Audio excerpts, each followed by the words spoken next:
what's up? Welcome back to Lulu University. This week, we're going to talk about how to keep your readers engaged, so stay tuned.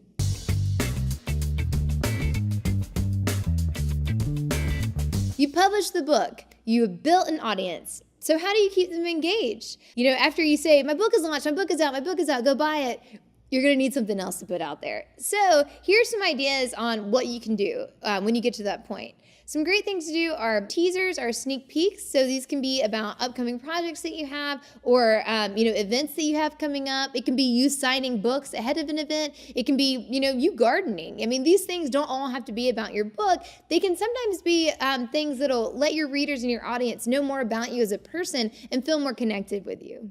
Book excerpts are a great way to provide content that'll keep your readers engaged. So, even though most of the people in your audience probably bought your awesome book, there are probably a few out there that may follow you or subscribe to your email list that haven't bought the book yet. So don't be afraid to continue teasing out excerpts from your book after you've launched it and sort of after that first wave of purchases have already come in. If you are continuing to write, and we always suggest that you do, these book excerpts and teasers can be a really great way to kind of get people intrigued and interested for your next book and remind them of what they may have missed on the first one. Another great way to keep your readers engaged and your audience is to collaborate with other artists and or authors. So finding authors that are writing in your genre or in your field can really help you share audiences and kind of help you keep content available by sharing that author's post, or they can share yours. So there's a lot of different ways you can go about it there.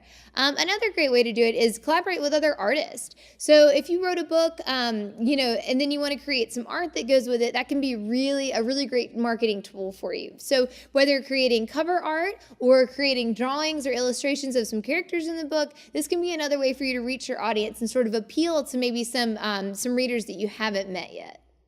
Don't be afraid to explore new mediums as you're trying to, keep the momentum going for your author platform and your book. If you're really active on Facebook, then try Twitter. If you're really active on Twitter, then try another one of the social media channels where your readers may be. While you're exploring these new mediums, try to do events on them. I mean, I know it may seem kind of weird, when you think of event, you think of something in person, but with all the social media channels and tools available to us today, it's really easy to create really cool events that are live. So if you want to do a reading from one of your books, or even if you just want to do a Facebook Live that's like, hey, here's what I'm doing today, and come along with me, it's a really great way to interact with your readers and keep them engaged and provide content that they'll find useful and entertaining.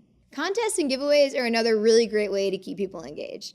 So who doesn't like free stuff? Everyone likes to win things. So you can do a giveaway that's your book. You can do a giveaway that may be some of the art that we talked about earlier. It's really up to you and your audience. But doing things like this is a really great way to not only get people engaged with your brand, but it can also be an opportunity for you to capture other email addresses and draw more people in. Cover designs can also be a really useful tool for engagement. And that may not be something that you think of off the top of your head, but we see a lot of authors these days utilizing social media to get their readers' input in every stage of the development of the book so that they kind of have a reader base already built in when the book launches. So if you're post-launch and you're working on your next book, when you're at the cover design stage, put up a few versions on social media and have your audience vote for them. Then people feel really invested in the product that you're making, and it will bring them back when it's available to purchase. Now that we know how to keep our readers engaged, what are some ways that we can monetize that engagement? So a few ways that you can make money off of engagement are to offer different products. So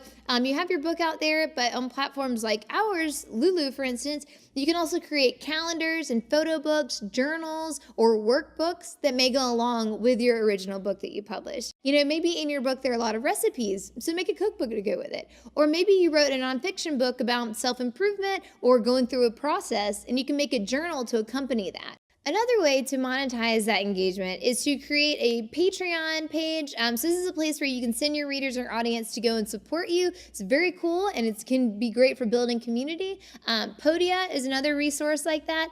For Podia, you can actually create a course. So maybe going back to the nonfiction example, if you created a brewing manual, then you can do a Podia class that complements that manual and then sell the book that way and sell the courses. There are a ton of resources available today to creators and entrepreneurs and authors alike to help you make money off of your content. So don't be afraid to do your research and find out what makes the most sense for you.